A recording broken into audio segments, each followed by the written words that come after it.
Hello friends, welcome to Kheldunia. মোহনবাগানে আসছেন আপুইয়া, এই খবরটা তোমাদের আমি সকালেই কিন্তু জানিয়ে দিয়েছিলাম। তো তারপরে আমাকে অনেকেই জিজ্ঞাসা করেছো এটা কি ফেক নিউজ কি তো এটা তোমাদের জানিয়ে রাখি, নিউজটা কিন্তু একেবারেই ফেক নয়। মোহনবাগান কিন্তু আপুইয়ার প্রতি ইন্টারেস্ট শো করেছে, সেরমটা কিন্তু 2-3 দিন আগে থেকেই শোনা গিয়েছিল। হ্যাঁ, ইস্টবেঙ্গলও কিন্তু আপুইয়ার জন্য ইন্টারেস্ট শো করেছিল, তবে তোমরা জানো যে মোহনবাগান কিন্তু ইস্টবেঙ্গলের থেকে এইসব ট্রান্সফারের দিকে অনেকটাই এগিয়ে। তো মোহনবাগান যদি কোনো প্লেয়ারকে মনে করে যে তাকে নেবে, তো যে কোনো মূল্যেই তাকে নেওয়ার চেষ্টা করে। তো এবার প্রশ্ন আসছে, আপুইয়া যে পজিশনটায় খেলে অর্থাৎ ডিফেন্সিভ মিডফিল্ড পজিশন, সেই পজিশনে তো মোহনবাগানে একাধিক প্লেয়ার রয়েছে এবং জিকসন সিং তাকেও কিন্তু নেওয়ার জন্য চেষ্টা চালাচ্ছিল মোহনবাগান।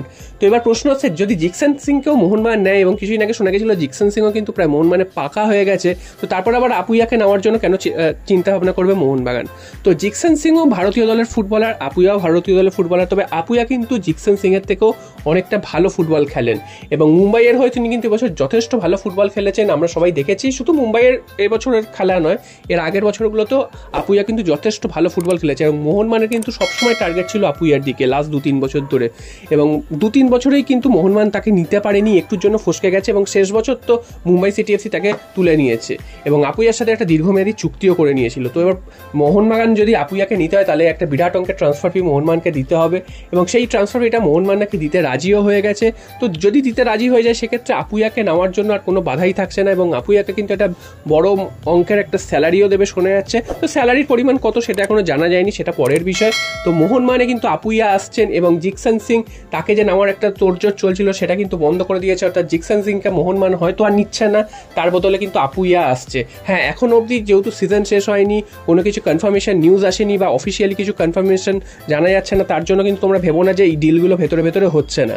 তো এই ডিলগুলো ভেতরে ভেতরে হয়ে যাচ্ছে এবং যদি বড় কোনো অঘটন না ঘটে, সেক্ষেত্রে তোমরা আগামী মরশুমে আপুইয়াকে কিন্তু মোহনবাগান জার্সি পরেই খেলতে দেখবে।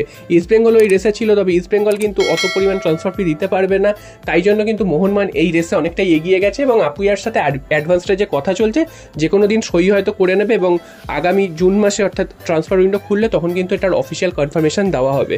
তো তোমরা অনেকেই আমাকে জানিয়েছো কমেন্টে যে তুমি ফেক নিউজ দিচ্ছ, তো নিউজটা কিন্তু একেবারেই ফেক ছিল না, এটা কিন্তু অনেকটাই জেনুইন নিউজ ছিল। তো হ্যাঁ, এবার যদি তারপরেও যদি আপুইয়া না আসে, সেক্ষেত্রে বড় কোনো অঘটন যদি ঘটে, সেক্ষেত্রে নাও আসতে পারে আপুইয়া। তবে এই মুহূর্তে যা খবর, আপুইয়ার দিকে কিন্তু মোহনবাগান অনেকটাই এগিয়ে গেছে, 80 থেকে 90% কিন্তু এগিয়ে গেছে। শেষ যে 10% সেটা কিন্তু সই হওয়ার অপেক্ষা। তো দেখা যাক শেষ পর্যন্ত আপুইয়া আসে কিনা, আর তোমরা অবশ্যই কমেন্ট করে জানাবে যে আপুইয়া যদি মোহনবাগানে আসে, মোহনবাগানের কতটা